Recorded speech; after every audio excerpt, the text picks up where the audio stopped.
Okie dokie. So I'll just wait for a few more people to come in, but while I do that, I'll just start introducing myself. So good morning, everybody.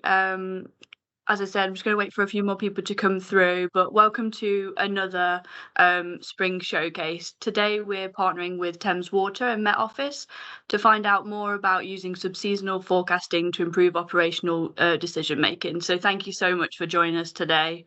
My name is Chloe Tooth and I'm the Comms and Engagement Manager here at Spring Innovation.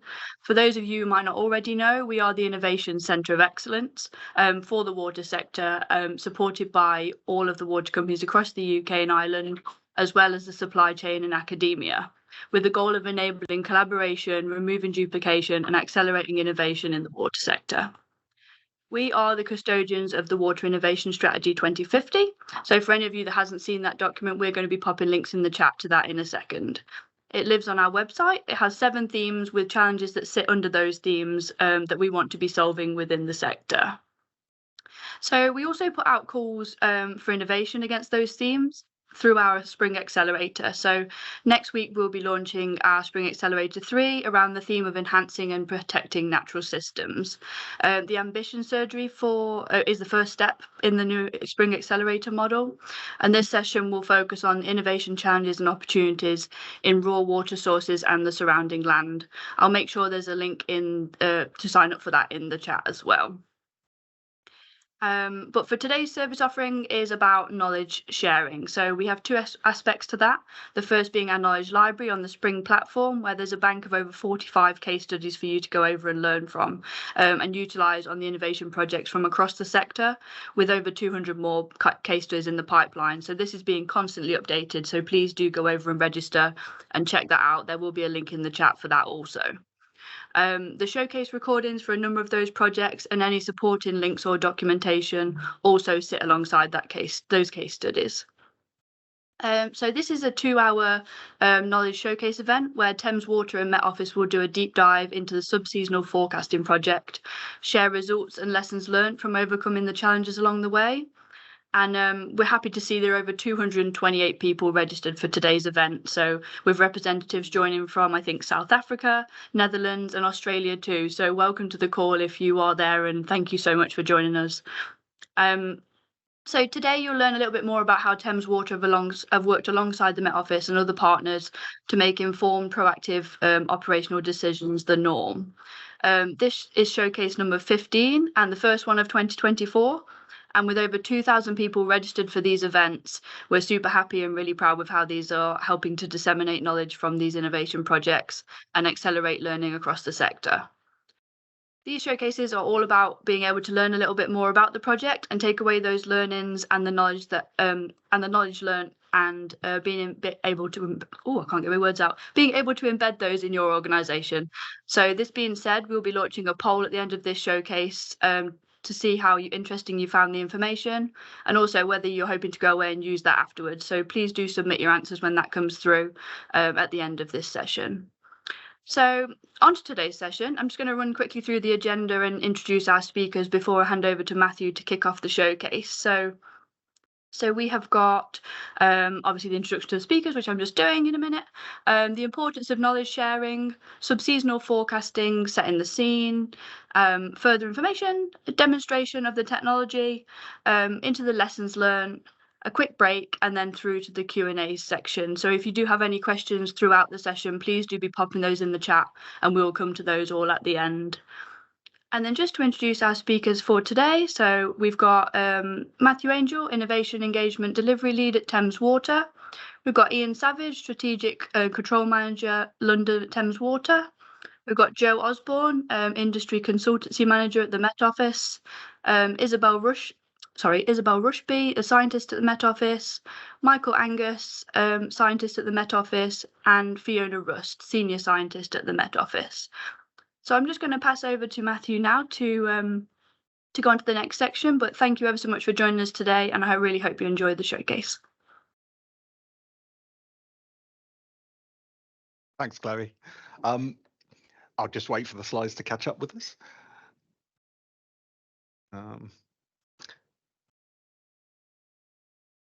So as Chloe mentioned, I'm Matt Angel. I'm the Innovation Engagement Delivery Lead at Thames Water. So I'm really going to talk about the importance of knowledge sharing within the water industry and the role that Spring and our partners have played in that. So if we could go on to the next slide, please.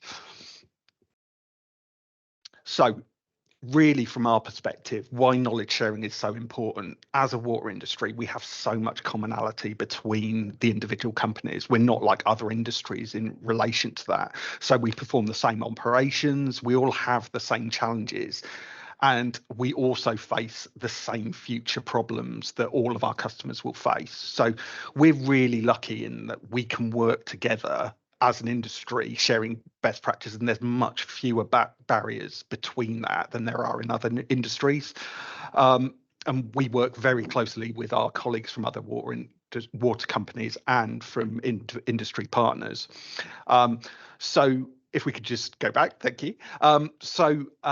There are still some significant barriers to sharing within the industry. We obviously have competitive regulatory league tables, so we are trying to compete with each other.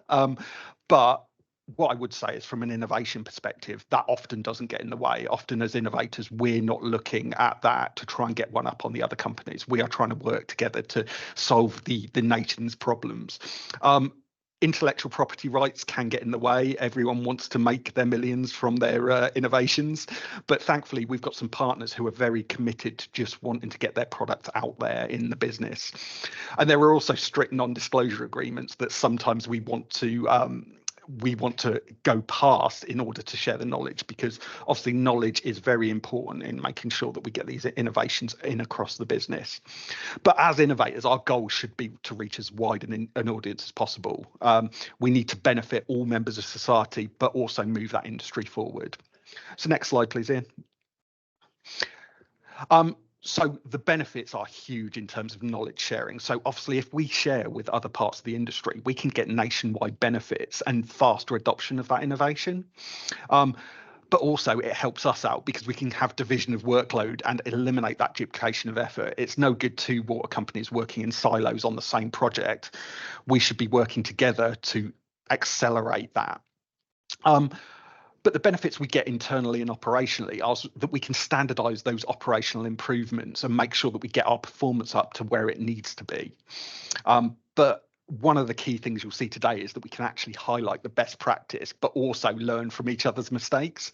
We don't have to keep making the same mistakes that other people have made before. We can learn from those and use those to accelerate that innovation. But also it gives us greater expertise, a pool to delve from, and make sure that we're getting all the information we can do and share that culture. And that's really why today's session is so important. The innovation that we are leading on has brought in all these different partners who've been critical to doing that, but we need to get it out to all those people who weren't involved in it and learn from it. So I'm now going to pass on to our business expert on the case, which was Ian Savage. So Ian, over to you.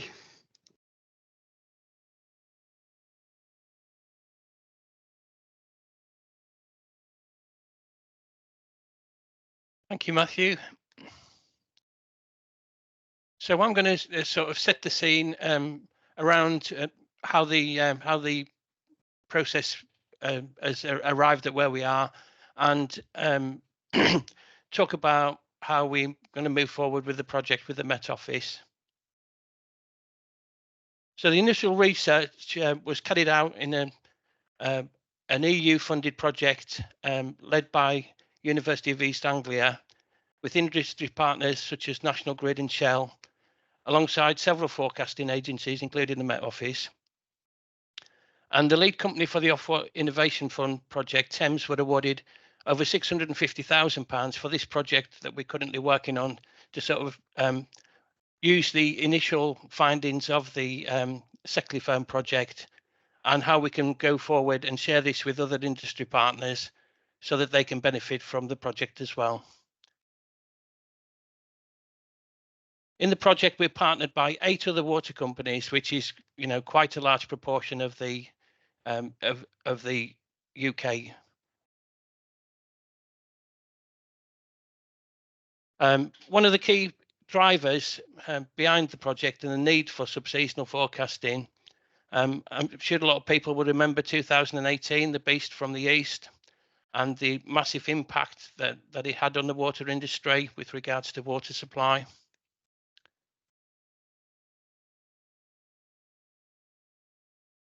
You know, at the end of it, we had, you know, we're all over the news. The regulator had a lot to say about the water industry's response, and the fact that more people were impacted, customer impact than you know possibly could have been if we'd known earlier about the event. I'm going to talk a bit about how weather drives variability in demand. So demand is made of three components. The base demand, which is the everyday demand that customers would use regardless of weather. We've got weather dependent usage, which happens when the weather is sunny, hot, dry, or in fact when the weather is cold as well.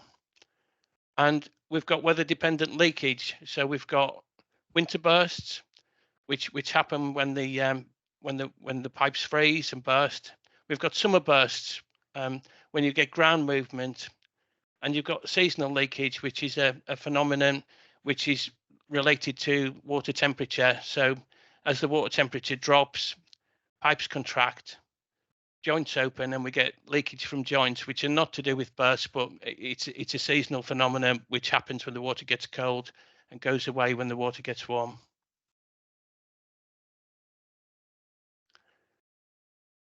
We've got here the chart of this is the a chart of London demand risk envelope. So basically the top grey line will show the maximum demand at any time during the year, and the bottom grey line can show the minimum demand at any time during the year.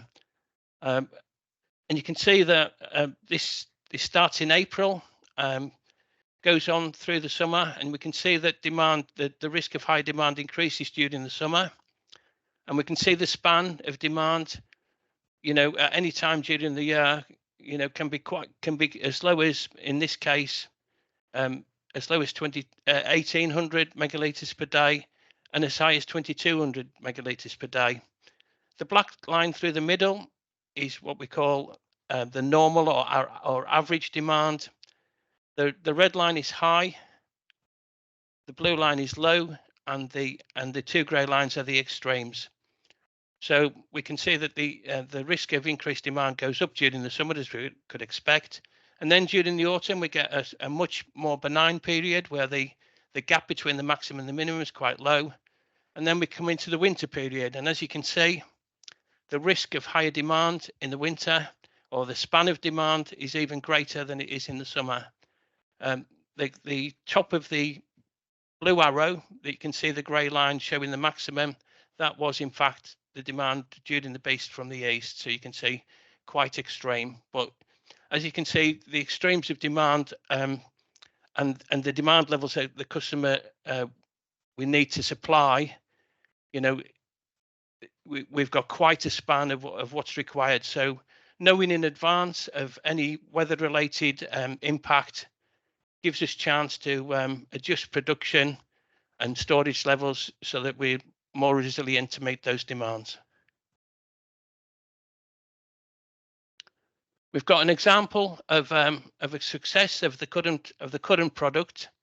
This is the decided product risk assessment in the top right-hand corner, which we currently receive at Thames Water from the Met Office.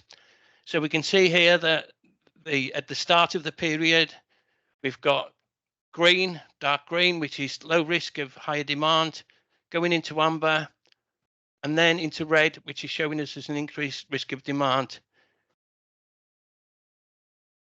So the way that the Met Office do this, I won't go into too much detail, as the Met Office guys will go through the science later, but basically the Met Office look at the probability of various weather types happening, and having looked back at the effect of these weather types on demand historically, they can predict the probability of demand increases going forward.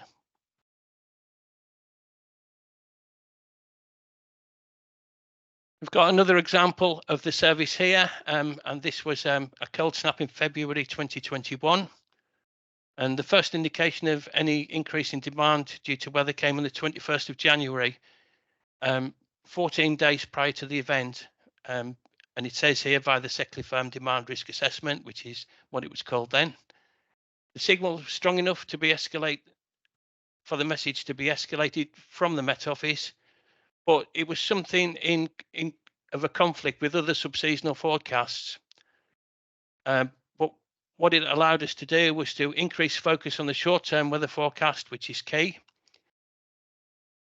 Preparation, increase in storage levels, and production capability to be able to mitigate against possible increase in demand, and to communicate via social media to customers the risk ahead. And as we can see on the right is the actual results. So, you know, it lines up. You can see the number of bursts line up exactly with the Met Office risk assessment and the increase in demand.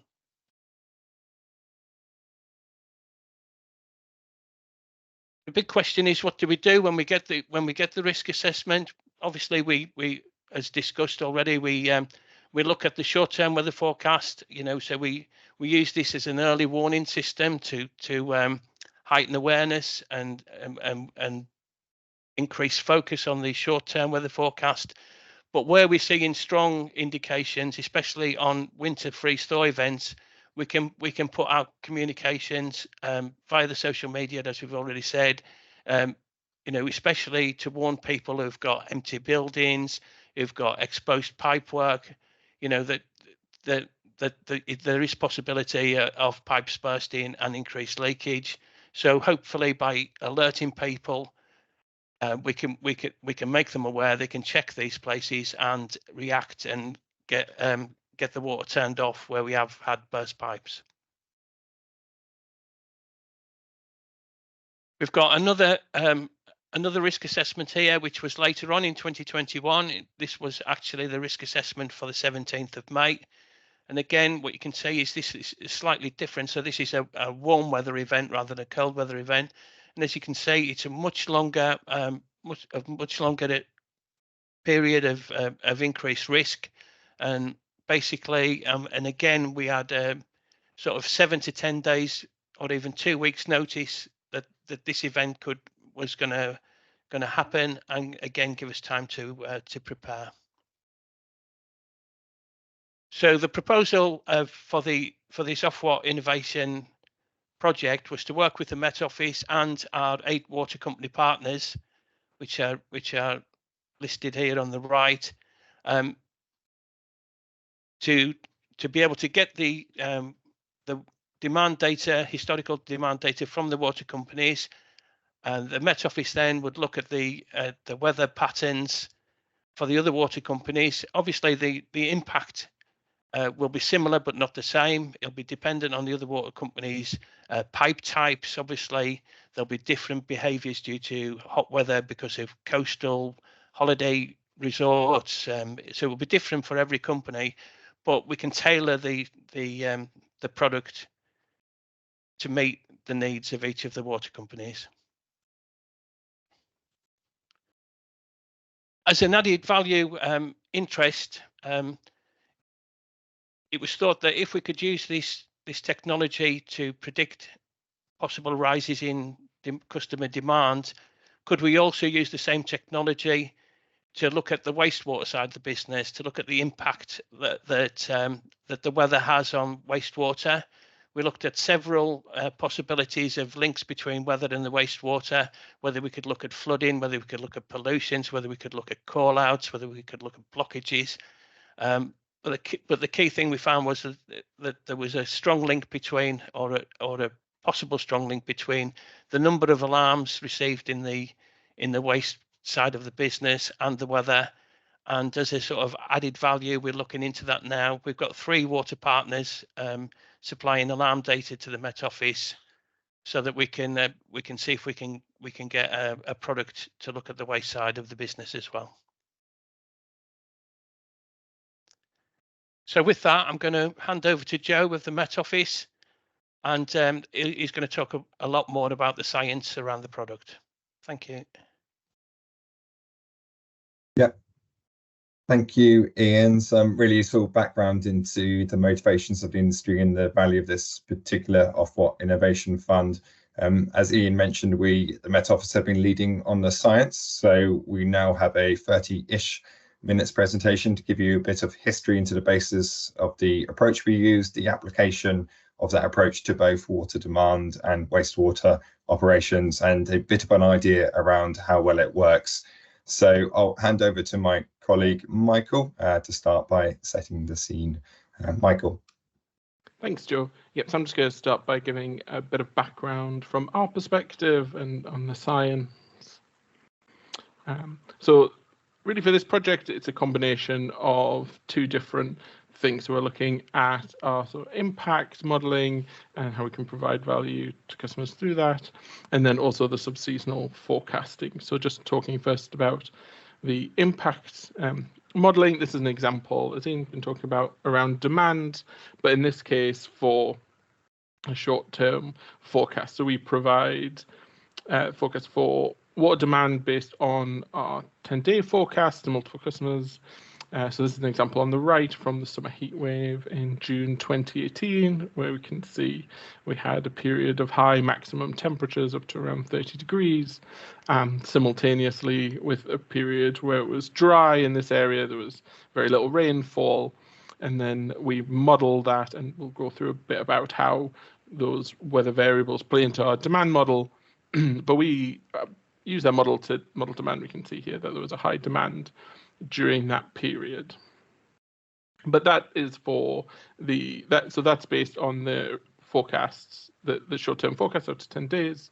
But the Met Office also has some information on forecasts beyond that, using these weather patterns, which was developed by Robert Neal et al. In 2016, which are used for medium range forecasting of 10 days plus.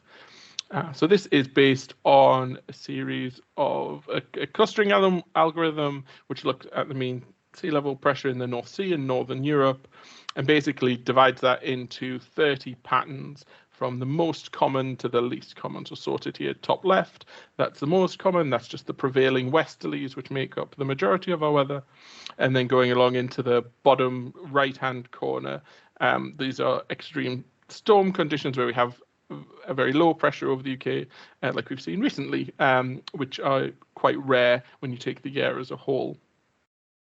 And so using these weather patterns, we can identify the correlations between which weather pattern we're predicting through this decider system and then the demand forecast. So just as an example, to use the same example as Ian was talking about earlier, from these March 2018 conditions, for this event just before the for the storm event in March, the weather pattern was weather pattern 28, which is associated with stormy conditions. So if we have a long-term forecast of weather pattern 28, for example, we would expect to see more storms and therefore more demand. So this project is really the combination of these two factors. So taking that calibrated statistical impact model of turning weather variables into demand, and then combining it with the predictability from these large-scale weather patterns for 10 days plus to create a subseasonal forecast of increased likelihood for impacts on operations. So this is just a flowchart schematic of what our process looks like here. And I'll talk through the steps for the service outline. So and the colors on the right in dark blue is the input we get from our partners that Ian mentioned, working with all those water companies. And then in light blue are the inputs that the Met Office provides. And then in yellow and orange are the intermediate steps in the model. And then the partner benefits are in green. And so this is written out for demand, but I should also point out we're doing this for wastewater as well, which my colleague Fiona will talk about in a moment. But for the demand side, so this first step here is taking the water demand data from all the different companies and pre-processing and quality controlling to make sure that we have data for each company that we can put into our statistical model. And then we combine that in step 2 with weather data from the Met Office HUD UK grid product, which provides information on rainfall, maximum temperature, and other weather variables. And we're doing this for the period, it's depending on the demand data available, but for approximately 2016 to 2022, to build this calibrated demand model. And then from there, in step 3, we can then use this demand model to come looking at weather data going all the way back to 1960 to build a climatology of demand. So we can say, based on our model, if you had conditions like we saw, for example, in the summer heat wave in 1976, what would the demand of current levels have looked like if you had that weather? And then once we have that climatology, we can combine that with these weather patterns that we're just looking at to build a climatology of the weather pattern. So what did the weather pattern look like when we had that high weather event? And then from there, we can use that climatology in step 5 to combine with the current forecast. And that gives us a weather pattern demand forecast, which feeds in to the reports that we send, as Ian was just showing for those examples. So we have one example from our side, which I'll show briefly. I won't go into this too much since Ian's already showed some examples. But there was this was an event referred to sudden stratospheric warming, which often results in cold weather at the surface over the UK, for the UK in 7th of February 2023. And this graphic on the bottom is those 30 patterns have been subdivided into regions here, and the blue numbers are just where there's a high percentage. So this is showing there's a high percentage of the patterns in region 1, which is associated with colder temperatures over the UK. And so this is the similar status to Ian was showing, that we had this red status at the end of March due to this, and higher increased probability of demand during this period due to the cold weather and potential freeze-thaw events. And so looking at what the impacts of that event were, we did see freezing temperatures during early March of 2023 with associated snow and ice warnings, and there were, so there was some yellow warning issued during this period. It's important to note that it wasn't that the whole period was particularly cold. There was a cold event at the start of the month, and then by the end of March, which was quite far out for the seasonal forecast, it was actually warmer than normal. So it's more of a warning of this is a period in which events could occur. And in this case, there was one particular event. Okay, so that's some background. I'm now just going to show a couple of slides on the water demand exploration.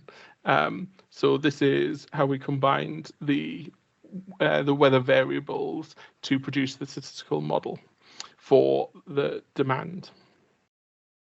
So firstly, the most important variable for demand is temperature. So this graph on the right is showing the impact of demand of temperature, and we're splitting in colors here by whether it rained yesterday or not, the previous day, because that's also an important factor. So where it rained previously, people tend to use less water. It's less when it's drier, so use more water when it's drier. Sorry. So yeah, in the events where we have high temperatures and no rainfall, then we tend to see high daily demand.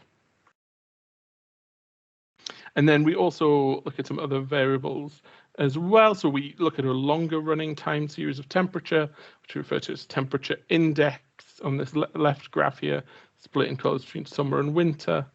And we can see that during both warm and cold events, we have this U-shaped pattern where we have high demand for both. It's sort of a U-shaped response. And then the right here, we're also showing the rainfall index, which is a longer running series of how much rainfall there's been over the past several days. And again, that's when it's drier, we have higher demand as people use more water. So that's sort of where we're building a statistical model from. Okay, with that, I'll pass over to my colleague Fiona, who will talk a bit about the wastewater side. Thank you, Michael. So yes, we also had a look at some wastewater data as part of this project. And this was, at least initially, much more of an exploration of what was possible, as it was a new data source for us. So the data we ended up using were wastewater alarms. So these are alarms that come from different assets within the sewage network, and for example, from sewage treatment works or from sewage pumping stations. And what we were using were just the total number of alarms across a water company's region for each day. And there's two main weather-related mechanisms that can trigger an increase in the alarms. One is power cuts, potentially caused by high winds or thunderstorms, and also an increase in volume of rainfall. So this is the main mechanism we investigated, as this increased rainfall can infiltrate into the wastewater system, causing the system to be overloaded and therefore an increase in the number of alarms we see. So to see what this looks like in practice, this is an alarm time series for an example water company. So at the top, we've got two different types of alarms. We've got the high priority alarms in the top plot in blue, and then we've got just the high priority alarms in red underneath. And these tend to follow each other, and we've kind of got two clear peaks in this time series, one centered around this black line in the middle, and this later peak over here, later in November. So we were looking at which types of rainfall correlate well with high alarms. So in purple, in this third plot, we've got the daily rainfall in the same area as the alarms. And then we've also got the lagged previous day's rainfall at the very bottom in orange. So for this middle peak, there is a clear increase in rainfall, and the increase in alarms follows that quite well. Generally, it takes the alarms a little while to go back down to normal after a rainfall event. The size of the lag does vary with different water companies, but there are therefore more alarms after the rainfall has finished. For the second peak over here on the right, there is an increase in rainfall just before the peak in the event, but this is less clearly weather related. This may be because this rainfall was actually a higher impact. It might have been in a more focused area that the alarms reacted more strongly. Or it may also be that there's a bit of a lag in the system where the previous day's rainfall was a better indicator for this case. So generally, we were seeing there was a clear response in the alarms to increase in rainfall, but the relationship does vary a bit depending on the type of the rainfall event. So this is a bit clearer when we look across lots of different events. So this is a scatter plot with the daily rainfall on the x-axis and the number of high priority alarms on the y-axis. So for low rainfall events, there's a range of different alarm values, but they're generally below, say, about 2,000 alarms per day. As we get into the higher rainfall, there is this peak, this kind of trend upwards where we've got many more cases where there are increased alarms compared to sort of a normal level of below 2,000 alarms per day. The colours in this plot are showing different seasons. So generally, these higher alarm events are coloured blue or yellow, so in the winter or the autumn. And generally, there's higher alarm cases in the winter and autumn than there are in the summer, although there are occasional high events in the summer. Generally, this trend is a little bit difficult to model because there are, even with increased rainfall, there are a lot of cases where you kind of have normal level of alarms rather than extremely high levels of alarms. But the main thing we wanted to see is that there's still a relationship with the weather patterns that Michael described. So you see that there are weather patterns that are associated with higher risk of high alarms or lower risk of high alarms. So we can start to build a forecast off of that information. So here what we've got is the 30 weather patterns that Michael showed, with counts of the number of days where there were high alarms, which are these smaller right-hand peaks, and the number of days without high alarms. So these left-hand peaks are number, these left-hand bars are the days without high alarms. So there's a few weather patterns here, like some of these ones here, that are nearly all the days within that weather pattern didn't have high alarms, and very, very few had high alarms. So we can say this is a low risk weather pattern for alarm numbers. But there are a few of the ones down here, in particularly 24, 28 and 24, 29 and 30 that are higher risk, where there's many more days than normal, than sort of on average across all weather patterns that have high alarms. So these three in particular are high risk weather patterns where you've got an increased risk of having high alarms if we're in those weather patterns. So there was enough information here to go forwards and produce a forecasting product based on these alarm data. So with that, I think I'm going to hand back to Michael to talk about the final demand model. Thanks, Fiona. Yep, I just want to show a few slides on what the demand model looks like. So this is our demand model for Oxford Thames Valley region for Thames Water. So on the left here, I'm showing so when we build a system model, we do it on some testing and training data, but then combining this together to show the final product. So on the left, I'm showing the time series from 2016 to 2022, and in black is the observed demand, and then in light blue is the model, and then in orange are the base terms that Ian talked about. So that's where we're factoring in things like time of the year, summer holidays, day of the week, things like that. We can see that the model does a good job predicting the total observed, particularly during some of the higher periods, like in summer 2018 as well. And then on the right, I'm showing a scatter plot of the performance here.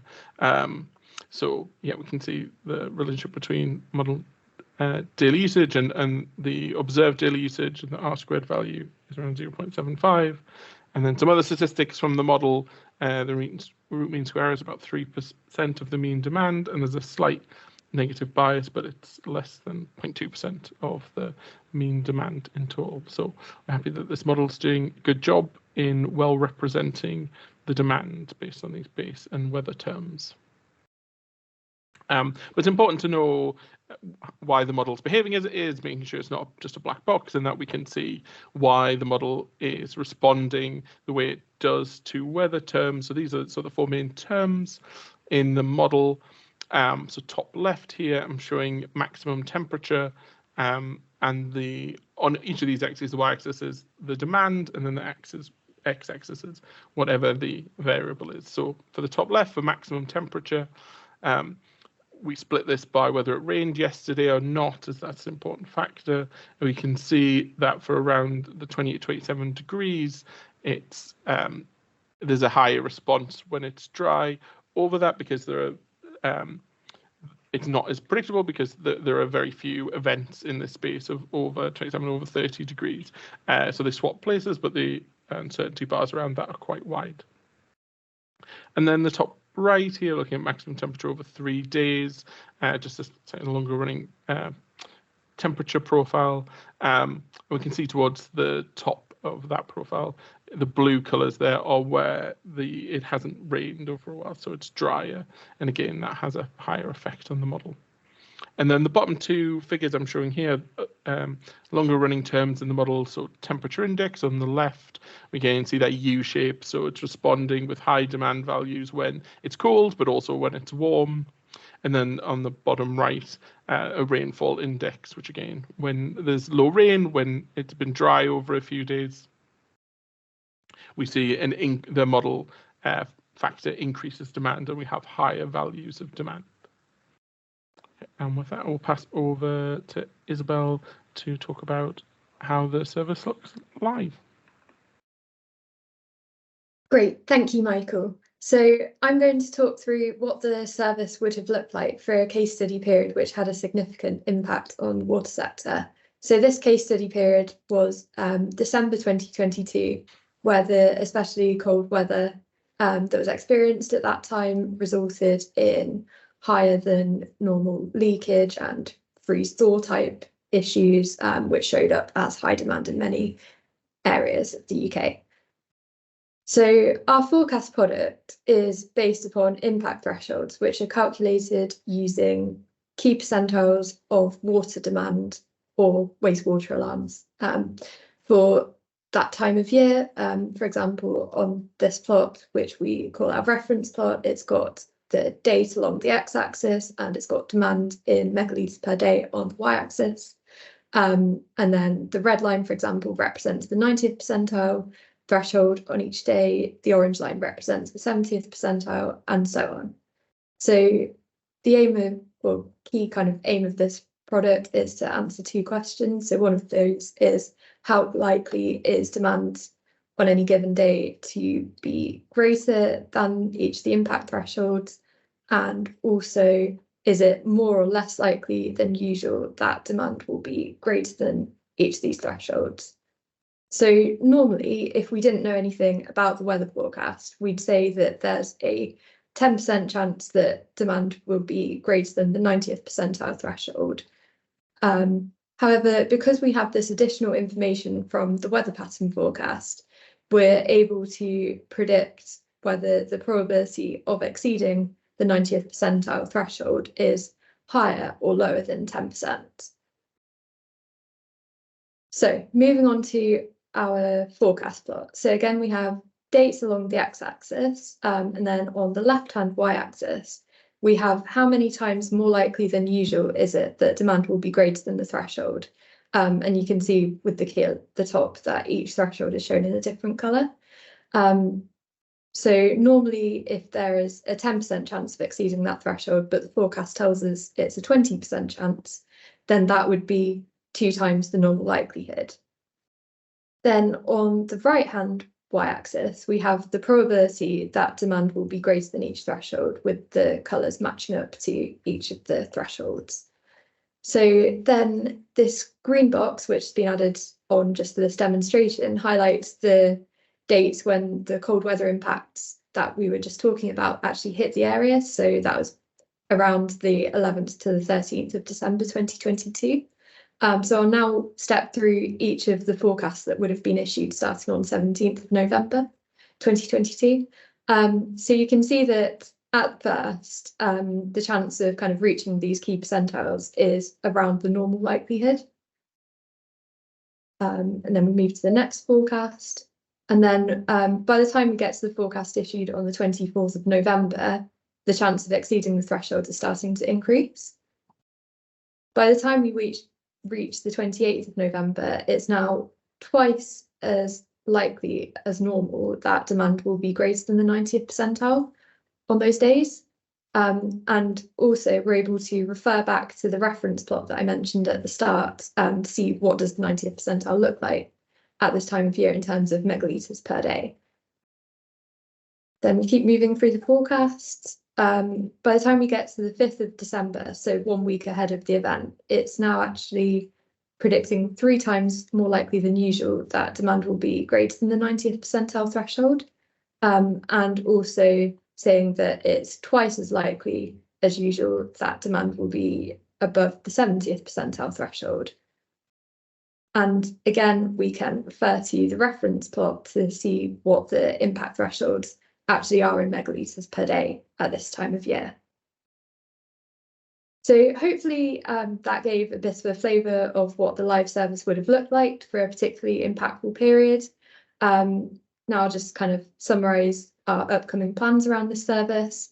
So the trial service is going to be going live in the coming weeks, providing forecasts twice a week, tailored to each of our partner water companies. We're going to be running the trial until the end of the calendar year, whilst we engage with the different partner water companies to gather their feedback and try and improve the service. We'll also be providing some training materials to the partner companies on the use of the forecast service and also its limitations. And finally, we'll be using this to try and get a better understanding of how our customers are using this information for their operational decision making. I will now hand over to Fiona. Thank you, Isabel. So as well as looking at some case studies like Isabel just showed us, we also wanted to do some verification of the service to check how it performed over lots of different cases. So this is what we mean by forecast verification. So the metric that we're using to do this verification is something called the Bioscale score. And this is a statistic that's designed to answer the question, what is the relative skill of the probabilistic forecast, so that forecast of the expected likelihood of exceeding different percentiles that Isabel just showed, over that of the climatology. So in this case, we're looking at how much better the forecast we're providing is to the average risk of some of these thresholds being exceeded at that time of year. So this is calculated from this forecast that we're providing for many cases. So we've run the forecast service back over a few years, as if you would have been receiving it for that period of time, and had a look at how well it performed. So for this score, the Bioscale score, a perfect score is 1. So generally higher scores are better forecasts. And if the score is 0, it means the forecast that we're providing is no better than just taking the average risk at that time of year. So here are some plots of the overall performance. So I've got both the chance of exceeding the 70th percentile and exceeding the 90th percentile, which are 2 of those percentiles that Isabel was showing in the forecast plot. This dotted line is where there is 0 skill, so where on average the performance of the forecast service we're providing is the same as if you were looking at that average risk at the time of year. And then higher is better forecasts. So generally, we find that the forecast skill drops off as you go further, as you're looking further ahead. So this is the lead time on the x-axis, and it's how far ahead we're forecasting an event for. So generally, it's got better skill at shorter lead times, and it drops off, but you still have got skill out to at least 10 days or 2 weeks time. If we then split this down to look at season, again, looking at both the 70th and the 90th percentile. So here we're looking at May to October. We grouped this data together based on whether forecast was performing similarly. And again, we get this kind of trend where we start off with higher skill and it drops off, but you're still getting skill out to 10 days or 2 weeks over the summer period. This is kind of at least partially due to that underlying forecast, or those weather patterns that we're basing this forecast on. They tend to have slightly lower skill in the summer period than they do in the winter period. So that's kind of filtering through into the skill of the final forecast we're providing to the water companies. If we look at the winter period, we see something slightly different. So again, we've got this general trend of dropping off, but generally the skill goes out and it remains positive for slightly longer lead times in the winter period. And again, that kind of reflects the skill of the underlying weather pattern forecasts, which tend to be more skillful in the winter periods and in the summer periods. Okay, so I think that's the end of our presentation for now. So thank you for listening. And I think I'm going to hand back to Jo for a demo. Thank you, Fiona. We're now, as Fiona mentioned, going to present a demonstration on what the service looks like. So this is very much here's one we made earlier, as it is a pre-record. There will be some overlap with the science presentation you have just seen from the science team, but we think it serves as a standalone, succinct summary of the motivations behind the work, what the service will look like, and the potential benefits to water companies. So hopefully this all works as intended. I will flick through and play the video.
Okay, that was the short demonstration. I can see we're actually a few minutes ahead of time, but I will flick through to the next slide, which is learning points and challenges, and probably hand back to Ian to start to talk through some of these, reflecting from the Thames Water side of things. Yes, certainly, Joe. So as you can understand, with a project with 8 partners and an external agency as well, some of the challenges we came across were mainly to do with the administration and legal side of the collaboration agreements, and it took a lot more time and effort and project management. And thanks to Thames Innovation team for helping out with that. You can understand that, dealing with 8 water companies and 8 legal and their legal partners, if one person wanted to change something wording in the agreements, then it had to go out to all 8 again to go round the rounds, and it took quite a while to get there. Special thanks to the Met Office for being, understanding in that and carrying on with the work, while we got the agreement sorted out. Obviously, with the timescales, we get changing points of contact. People move on. We get periods of high workload where innovation projects go down the pecking order and things get delayed. And the wastewater is in the exploratory infancy phase, and finding the right metric to use, can prove difficult because it's like finding a needle in a haystack. On the learning points, all innovation projects have learned from the issues around the legal agreements, and a template collaboration agreement between water company partners is being produced, which will help things going forward. Just a learning point for anybody going into innovation projects, try and get as much of the admin done up front. Some other outside agencies or contractors might not be as understanding as the Met Office were, and it may delay, may have delay costs because collaboration agreements or other agreements aren't in place. Joe, the one about the other wastewater companies. Oh yeah. Do you want to take that one? Yeah, I'll pick up on the final one. So a lot of the background science and the prototyping that Ian's mentioned that Thames Water have been using, that came from that Horizon 2020 project, was very much based in the water demand space, and that builds on science at short range timescales that we've developed for a number of years across the Met Office. We were pretty keen to, understand its usage, and as I mentioned in that demonstration, it has been used in the energy sector for forecasting energy generation and demand at these types of timescales as well. But whenever you use it for a new application or to forecast new impact, there's always a little bit of learning that goes on that really kind of benefits from expertise on both the meteorological side of things, but also on, what the actual impact is, how it's experienced, how it manifests itself. So moving into the wastewater exploration, it was a little bit difficult to find the exact right metric, and further separating the weather from the non-weather component can prove difficult. And having that expertise on both sides and taking that co-development approach can be really quite valuable there. So I think in hindsight, with a bit of reflection, some kind of establishment of a working group with some expertise in the wastewater area across water companies, at least involved in this project, but perhaps even more widely, could have been beneficial from the outset, just so we had a sort of clearer path to understanding the exact metrics to use there. That could have been useful. And yeah, I don't know if you have any reflections on that, Ian, or whether that resonates. Yeah, certainly. Yeah. But hopefully we've got, we're getting there with the alarms from the 3 water companies, and the trial service hopefully will tell us whether we've got whether it's got legs or not. And what we've got to do on the waste side is actually find out what the 3 companies are going to do. As you say, Joe, we're much more mature in the water demand space, and we're lagging behind on the wastewater currently.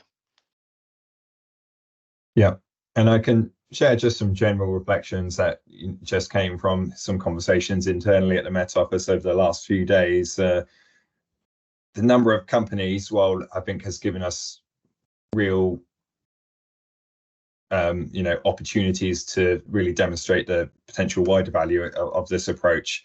It has scaling up has proved probably a little bit more difficult than initially thought. There is a level of tailoring for each individual water company that does take a little bit of working through. There's quirks in each of those. We're very reliant on that observed demand data from the water companies, and Ian's addressed a couple of challenges in terms of getting that data and those being linked to the signing of that collaboration agreement. But the actual data itself can be challenging. If you think of the last few years, COVID has had a massive impact, and that move towards more home working itself there's still a bit of a lag to that impact, and that impact was on how water was used. So during the lockdowns, we saw a real blurring of the sort of weekend peaks in water demand, and that was much more balanced throughout the week. And in some areas of the country, that hasn't rebounded quite in the same ways to pre-COVID levels as it has in others. So suddenly, in your key observed data set, the piece you use for calibration, you have these other unexpected effects represented in the data as well. So that presented some problems in terms of some tailoring, and also trends over time. I think we've got a question around trends which we can cover in a dedicated Q&A session, but it's difficult to remove some of those trends in demand sometimes, understanding whether those are related to population changes, perhaps improvements on water leakage, motivations around decreasing household usage, and that might be related to smart metering, for example. So removing some of those trends and making sure you're removing trends that aren't related to weather, so you isolate that weather component itself, can be quite challenging as well. And I think related to challenges, we're also preempting some upcoming challenges as well around the visualization. So Isabel's presented what that service looks like. We know there's probably not a one size fits all for visualization, so that approach might not be best for everyone, but with so many companies involved in the project, we have to choose a baseline to go with. And working with Ian and Thames Water, we have developed a prototype and understood some of the challenges with that prototype and where improvements could be made. So we think we're very much in a better place than we were, say, 1 or 2 years ago, but recognise that there will be a level of tailoring that's probably required for each individual water company. And related to that, we don't always understand individual risk appetites of those water companies as well. So that's something that also should be reflected in future visualizations as well. And then there's challenges around generally communicating the value and appropriate use of the tool. So I think this is something that Ian and colleagues at Thames have really sort of ironed out over the last year or two in using a prototype. I think they have a good understanding of where it should be used and what it should be used for. So it's very much an early warning service, with that actual action occurring more at the short range timescales. Once you have early indication and preparedness, that's brought about by the product we're discussing here. But ultimately, this is where training would be useful, and that is in the plans over the coming months up to the end of this calendar year, and just really kind of understanding where short range information adds a bit of extra detail to what you're seeing from these kind of general trends indicated from our product and service here. And I guess related to that, some partners already get a short range service for water demand as well. Others don't get that. So where they don't have that short range service, it's sometimes more difficult to see the value of the longer range information as well. So we kind of see them somewhat as complementary products rather than sort of standalone, rather just having one and not the other. And then there's various science challenges as well that I could go into a lot more detail, but I think invariably we'll probably come up with a Q&A session later. So I'll probably save some of those reflections for some of the scientists involved in the actual work to reflect on a little bit more. So I've probably talked a little bit too long there, Ian, but I don't know if you had any further points to bring up related to that. No, nothing else from me. Thank you, Joe. Okay, so that brings us to the end of our 15-minute break. I'll give everybody a chance to come back just for a minute before we launch into the Q&A. Okay, perfect. So first question from Harvey is, would you be interested in linking with insurance companies around the flooding prediction? There's a huge amount of focus on this in the insurance sector at the moment. I'll come in with that. So yeah, more generally, the application has wider. The tool has wider applications. So I mentioned the energy one earlier around demand forecasting, demand and generation of electricity, for example, at these longer range subseasonal timescales. So it definitely has wider benefit, and it's been since the Decider tool was generated in 2016, it's used for a lot of government services as well. So it's used by the Flood Forecasting Centre, which is a joint operation between us at the Met Office and the Environment Agency to understand the impact of fluvial flooding at sort of these types of timescales as well. There's also potentially some experimentation around surface flooding as well, with and intense short duration rainfall extremes. That's also with the Flood Forecasting Centre and is ongoing at the moment. And so yeah, the insurance sector is something we do some work with. I would thanks to Harvey for that question. I would recommend, if you want to drop me an email, I could put you in contact with colleagues at the Met Office who have more expertise in that space to discuss that further with you. Perfect, thank you, Joe. So this next one from Rob, I think, is aimed towards Ian. So Rob just wanted to know, do you have reports on accuracy of weather and demand forecasting at all? Yes, we do, Rob. Just to say that obviously this service is not quantitative, so with regards to, in actual megalitres, more to give early warning of increase or decrease in demand. But Rob, yeah, we can provide you with performance of the demand prediction tool against demands. Just to say that 80% of the time we're within 1% of prediction, and it's we're really good in the 10-day forecasting period. The period of the product is sort of 7 days to 6 weeks ahead. It's to give us an indication of trend of rising demand rather than quantitative numbers. Hope that helps, Rob. Perfect, thank you, Ian. So next question is from Jan. Is there any publicly available source of water utility water demand data?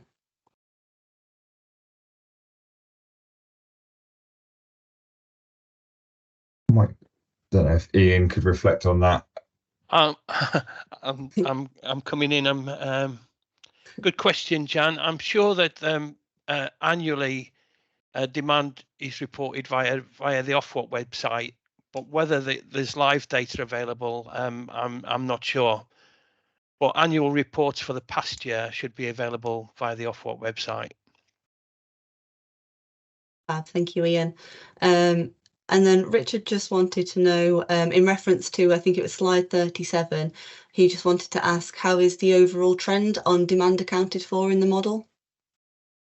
Yeah, I can talk a bit about this. So when we calibrating the model, the base, we use a few factors for the base term. So we use one for day of the week, we use one for month of the day of the year, sorry. So those account for sort of the shorter term ones. But then we also use one which has one value for every month in the time series. So that tends to give us a long running time series which is with low variability. So it tends to just be a trend, or if there's a trend then flattening out, it's a spline, so it's not linear. But it gives us that information on sort of the trends.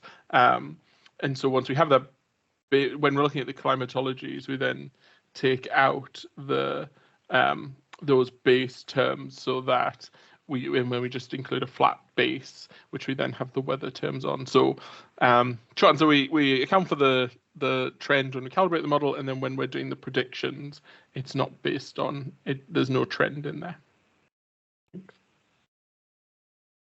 Perfect, thank you, Michael. So Jan also just wanted to know, were the subseasonal forecasts calibrated before use?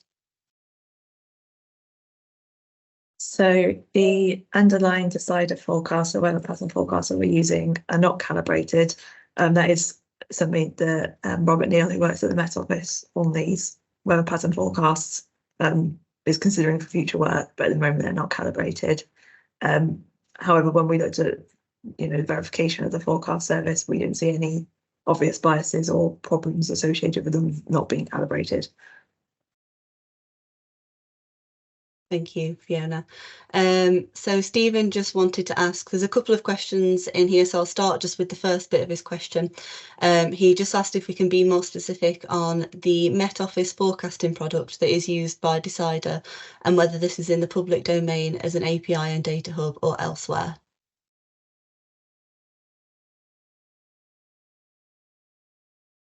Hi, sorry.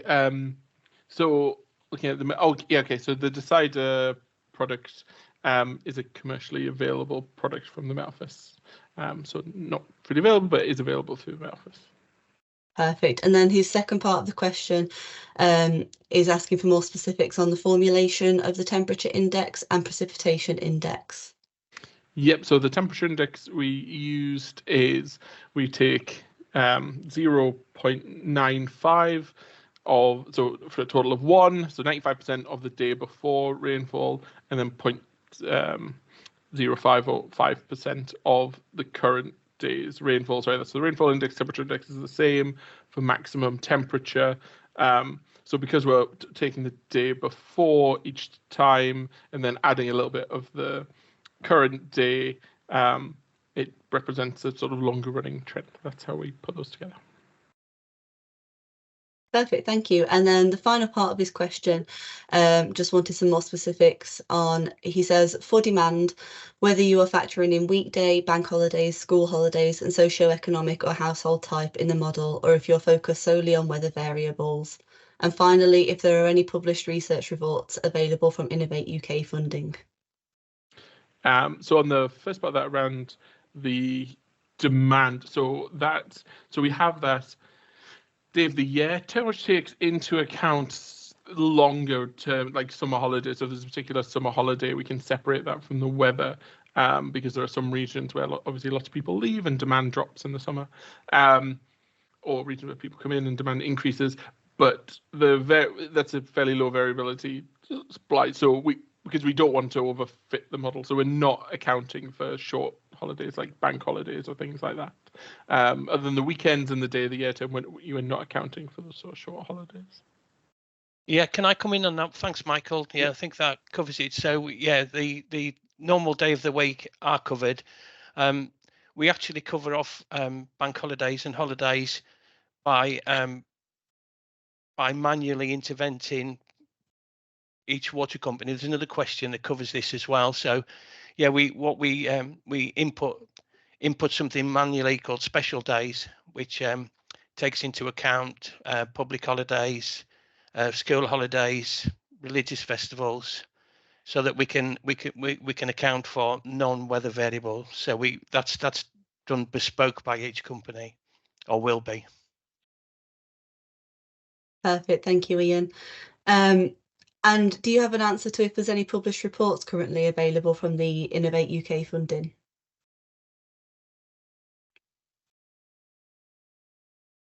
I can come in on that, Michael. No, not specifically out of this funding, but there's various reports, peer-reviewed papers that Robert Neal at the Met Office and colleagues have published. We'll drop a few in the chat. One of those relates to fluvial decider, which we'll cover another question later on as well. But if we potentially share some of those links, then hopefully they'll be of interest to various people on the call.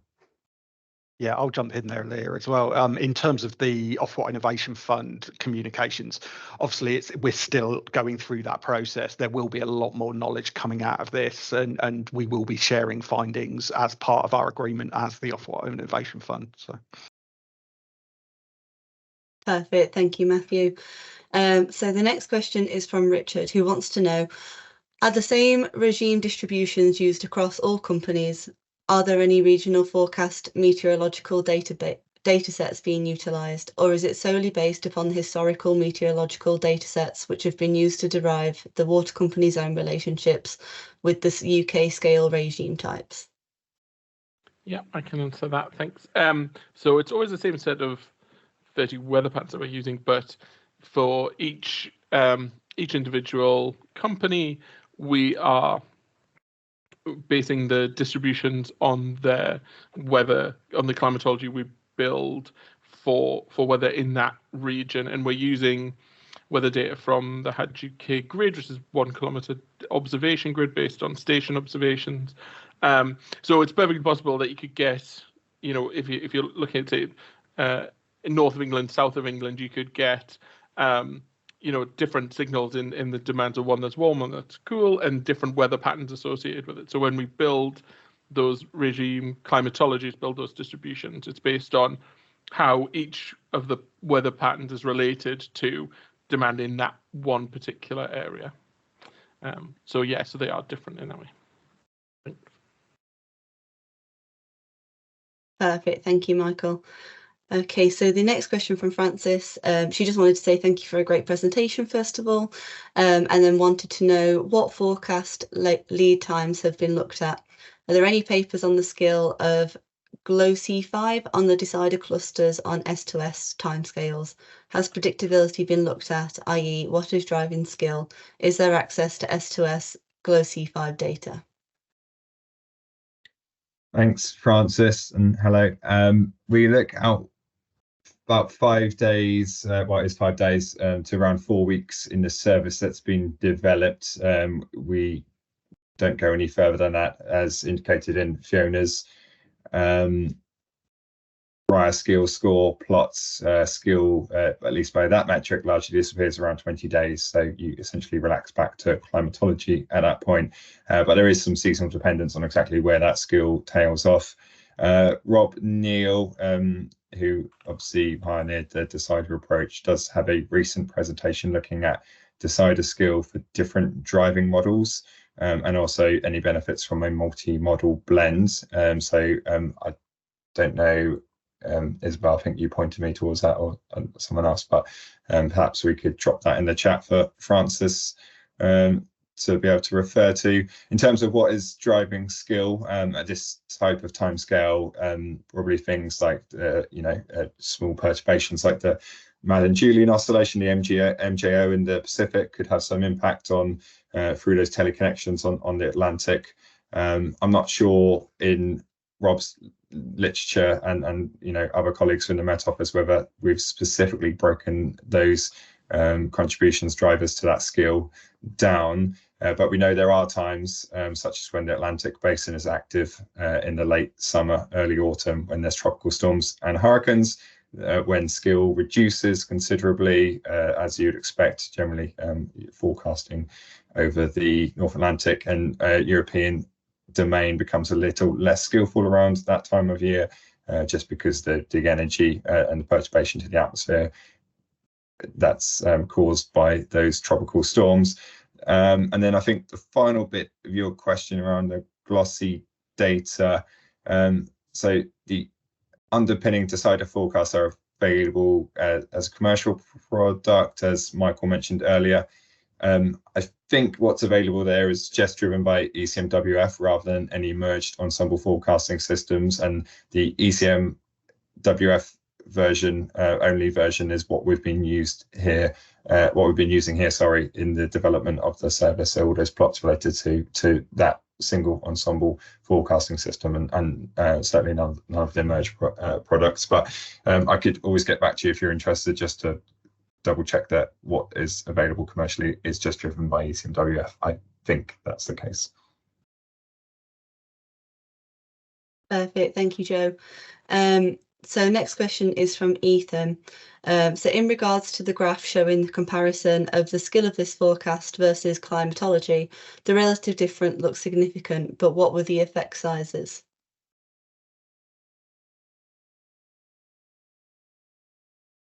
So I think this is a question about like the statistical significance or the kind of how certain we are about the skill of the decider forecast over the climatology. So we haven't done any kind of formal analysis like that, but we are pretty confident that those plots are showing true signals of skill above the climatology, as they are consistent across lots of different water companies, and they follow the same kind of bioskill score plots for the underlying decider forecasts. So we're pretty happy that that kind of skill profile that drops off over time is a consistent signal. Perfect, thanks Fiona. So the next question comes from Pavan, who wants to know how many days ahead is the demand forecasting tool predicting?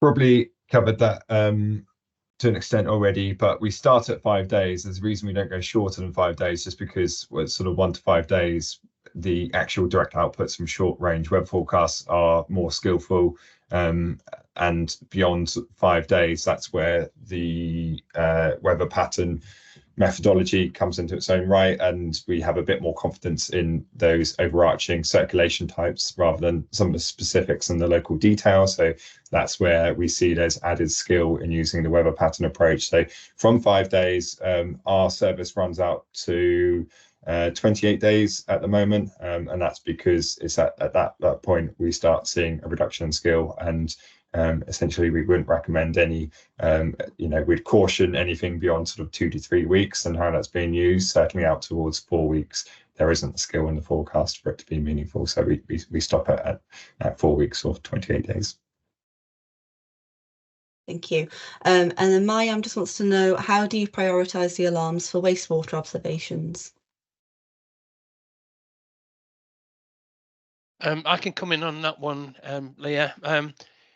It's a very good question, because what we found is the priorities for each water company are different. So in this case, each water company will be very bespoke. So how they prioritize their alarms is definitely different. Priority 1 in one company could be low, priority 6 in another company could be low. Similarly, a good point we did find with United Utilities that priority alarms didn't have any weather signal, and we found out that was because they were things like fire alarms and health and safety alarms, which wouldn't be impacted by weather. So good point, it will be very bespoke for each company. Thanks, Ian. Okay, so then Emma just wants to know, has Thames used this technology in Anglia so far, and has there been any benefits? Yeah, thanks, Emma. Really good question. Yeah, the service is embedded into our processes now, so it's used in weekly production planning. It's used in risk assessing outages, and we get the service twice per week. So currently we sort of do that assessment once per week, but in times of volatility, we can go to re-looking at the forecast twice per week as well. So it's embedded in all our processes now.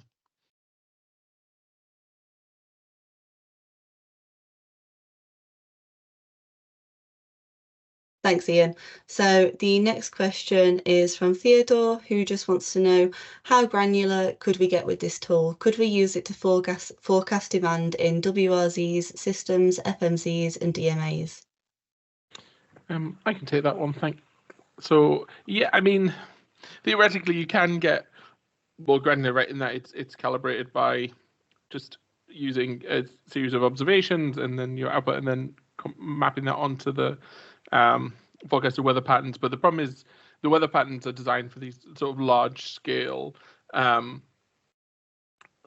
weather events over the UK. So if you're trying to use something around like micrometeorology or something like that, where it's very based on the local topography, then you're going to get less skill using this kind of approach where it's designed for those large scale kind of synoptic, large scale weather patterns over the UK. So yeah, it's more designed for the larger area you have, the more we would expect the response to map to these large scale climate processes, really. Thanks, Michael. So then Louis just asked, how is oversupply handled when demand does not appear? Thanks, Louis. Another excellent question. Oversupply is a big issue. If we actually prepare for high demand that doesn't appear, not only do we have that water in storage to deal with, then there's a water quality implication as well, because the age of the water will increase and deteriorate. So the only way that we can deal with it is by reducing production and reducing storage back to normal levels. So it is a problem, but thankfully the service has been so good that it's not one that occurs very often. Thank you. Fabulous, thank you. And then Armand would just like to know, would you be able to employ the climate model to predict possible flood events, i.e. flooding of riverways, urban catchments, etc.?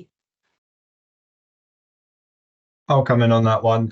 Yes, in short, and it is being done. So in the chat, I dropped a few links to papers. One of those is around the fluvial decider product. So it's a derivative of the initial decider product, which concentrates on those kind of fluvial flooding events, and that's been developed with the Flood Forecasting Centre, which sits between the Environment Agency and the Met Office, and is used in anger for forecasting areas, for getting early warning of potential periods of significant impact. So that probably would have been used to great effect in recent weeks and months with some of the heavy rain and flooding that we've been seeing, as an example. Thanks, Joe. So Louis just wanted to ask as well, with regards to the clustering, how are the pathways to target date managed? Is it a coin toss?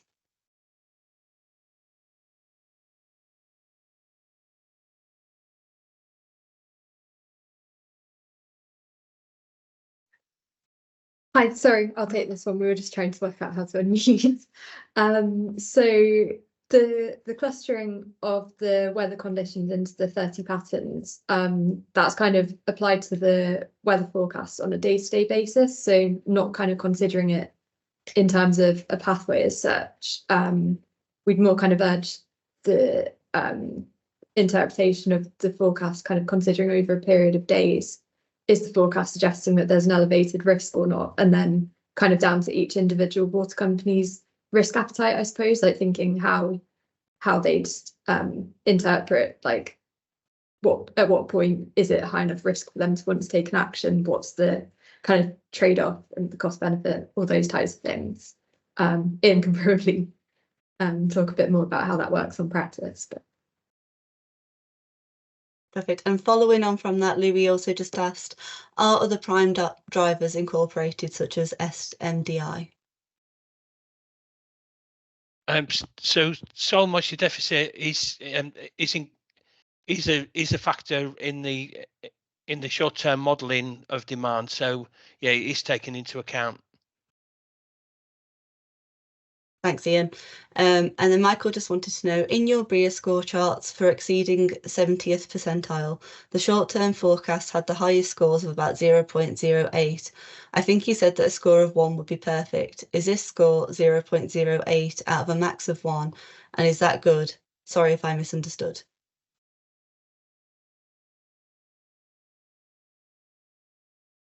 Yeah, so the BRIA skill score is kind of useful in terms of looking at kind of comparing different forecasting systems and seeing which one's performing better. To actually get a score of 1, you need to be giving like 100% probability of it happening every time it does happen and 0% probability every time it it doesn't happen, which is obviously very different to what we're trying to do here, where we're looking at relative increases in risk for, things that happen 10% or 30% of the time.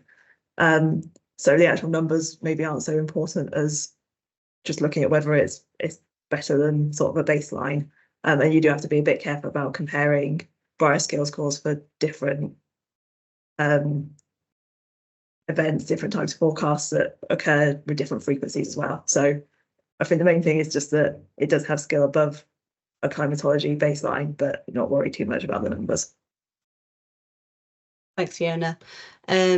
So then Louis wanted to ask Ian, does the intelligence provide a deeper understanding of your region, i.e. impact on microgeographies, urban/rural areas, etc.?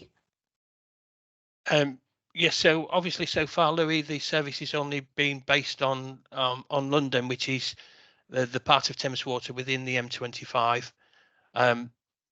But yes, it does. We do have varying risks in various areas because of how much storage we've got in some areas against others. So it does help us to understand the risks and hotspots, so that we know specific areas where we need to react to rising demand in priority order.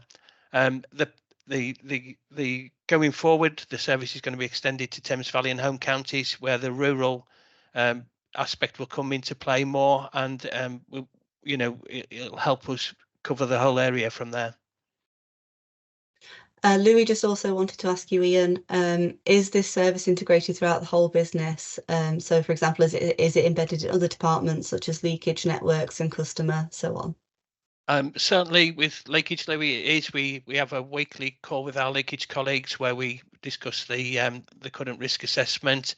We also have a weekly call with our business resilience colleagues, where again, any escalation to customer and network can be raised through that forum. Yeah, so we do have ways to communicate with the rest of the business. Brilliant. And then Jan just asked, there are times in subseasonal forecasting when there are forecasts of opportunity, which are times when there is skill at very long lead times. How does Decider take advantage of forecasts and opportunities? Yeah, hi Jan. I'll have a bit of a go answering that, I think. So it should be reflected in the forecast if the probability is high of a particular weather pattern, or like a change to settled conditions when we've been in an unsettled regime. That will be reflected in the forecast. There will still be uncertainty around the climatology or the distribution of impacts, whether that's water demand or the wastewater treatment work alarms within a given weather pattern, but it should be signaled as long as there's an impact, as long as there's a signal for that change in weather pattern, then we should pick up on those forecasts of opportunity. Generally, and I think Fiona might have touched on this in her verification plots, we see more forecast skill of the weather patterns or greater skill in the winter months than we do in the summer months. But somewhat contradictory to that, the distribution of impacts, especially from the water demand side of things in winter, is greater than it is in the summer. So even though we have greater confidence in the weather pattern forecast, we have less of a clear distribution of impacts within a given weather pattern. So conversely, for that reason, the skill in the actual impact forecasting, there isn't as much of a difference between summer and winter, and winter events tend to sort of manifest themselves slightly different. So the same weather pattern, if we take that beast from the east example with that, that easterly draw of air, we know that really tapped into some very cold stuff that had come from the Arctic and around Scandinavia in that particular example, and then got mixed in with some more moist maritime air in that situation. That was probably even at an extreme end for that weather pattern. So that weather pattern in itself would have given a greater chance than normal, or certainly relative to the other weather patterns of there being an impact. But that particular instance really tapped into some very cold air, and that the way that manifests itself, we get different different flavors of weather patterns, means that there will still be some uncertainty related to those events. And as I say, that there's kind of the contrast there between the summer and winter months in terms of the forecast skill of the weather patterns, but the reliability of impacts being seen within each weather pattern. So hopefully that answers your question. Okay. Thanks, Joe. So just a final comment from Mariam. They said, while this leans more towards a comment than a question, it's valuable to understand various perspectives. This project primarily focuses on the water sector, and data sharing has posed a substantial challenge. When delving into the examination of interdependencies between the water sector and other sectors such as transport, ICT and energy, the challenges escalate to a level that can significantly impede progress. So I just thought I'd throw that out there and see if anybody wanted to sort of share their own perspectives on that or comment any further.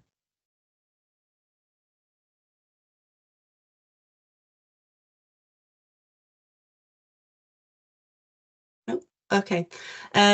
Joe, I know you said you had a couple of points that you could go into a bit more detail around, and that you'd save it for the Q&A. Is there anything you'd like to add in the final few minutes?